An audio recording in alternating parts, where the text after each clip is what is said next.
देखिए संविधान के 3 आधार स्तंभ होते हैं, विधायिका, कार्यपालिका और न्यायपालिका। तो ग्राम पंचायत में भी हमको ये स्तंभ देखने को मिलते हैं।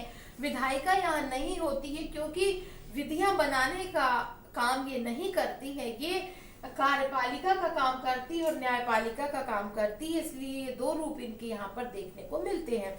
किस तरीके से ये काम करते हैं, जैसे एक गांव है उसको जनसंख्या के अनुपात में, पॉपुलेशन रेशियो में उनको अलग अलग वार्ड में डिवाइड कर दिया गया है।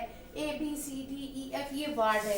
हर वार्ड से एक मेंबर इलेक्शन में खड़ा होगा, वार्ड मेंबर के इलेक्शन में, और वो कार्यपालिका में वार्ड मेंबर के रूप में चुना जाएगा।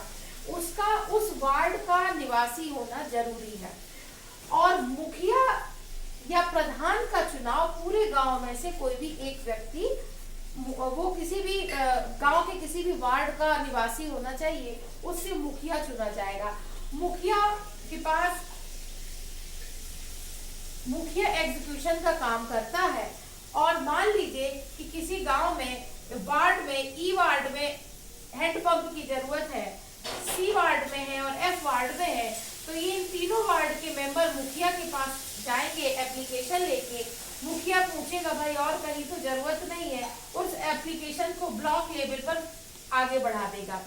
ब्लॉक लेवल से ये जिला परिषद पे चली जाएगी और जिला परिषद से ये विधानसभा में जाएगी और सीएम के पास ये पहुंचेगी, वहां से फंड रिलीज होगा और ये ऐसा होता हुआ यहाँ पर आ जाएगा। तो इस तरीके से एग्जीक्यूशन का काम ये करती है। अब आता है न्यायपालिका। न्यायपालिका के लिए भी हर वार्ड से सरपंच का चुनाव होता है, हर एक वार्ड से पंच चुन के आते हैं और हर वार्ड से पंच चुन के आते हैं और उनका हेड होता है सरपंच। ये पूरे गांव से होता है। अब गांव के विवाद भी बड़े अच्छे होते हैं कि हमारी गाय उनके खेतों में चल गई या कुएं का पानी है वो डिवाइड कैसे किया जाए, रोड उनके खेत के सामने से नहीं जाना चाहिए। इस तरीके के छोटे छोटे झगड़े होते हैं, इनको हम सुप्रीम कोर्ट, हाई कोर्ट या डिस्ट्रिक्ट कोर्ट तक नहीं लेके जा सकते। इनका समाधान भी पंचायतों में ही होता है। तो सरपंच इनको इनके लिए डिसीजन देता है, पंचों की सहायता से ये मुद्दे लेकर आते हैं, फिर बैठते हैं और इनका यहाँ पर समस्या का निवारण होता है। तो इस तरीके से कार्यपालिका और न्यायपालिका दोनों का रोल ये प्ले करती है और सही मायने में हमें डेमोक्रेसी के दर्शन इस लेवल पर होते हैं।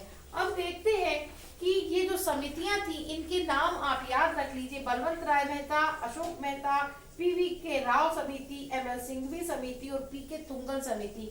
इनका शॉर्टकट जब मैंने पढ़ाई की थी तो BAPSP 73 करा था, यानी 73वें संविधान संशोधन से पहले कितनी समितियां बनी थी, BAPSP बनी थी। तो अगर आपको अरेंज करने के लिए एग्जाम में आता है तो आप इनके नाम याद करके उनको अरेंज कर सकते हो। तो इस तरीके से उम्मीद करते हैं आपको समझ में आया होगा। कोई डाउट हो तो कमेंट बॉक्स में जाके आप कमेंट लिख सकते हैं। और नेक्स्ट उसमें हम शहरी क्षेत्रों में स्थानीय स्वशासन के बारे में अध्ययन करेंगे। तब तक इनकी आप तैयारी कीजिए, पढ़िए, लिखिए और देख लीजिए। कहीं डाउट हो तो मुझे बता सकते। तब तक के लिए बाय।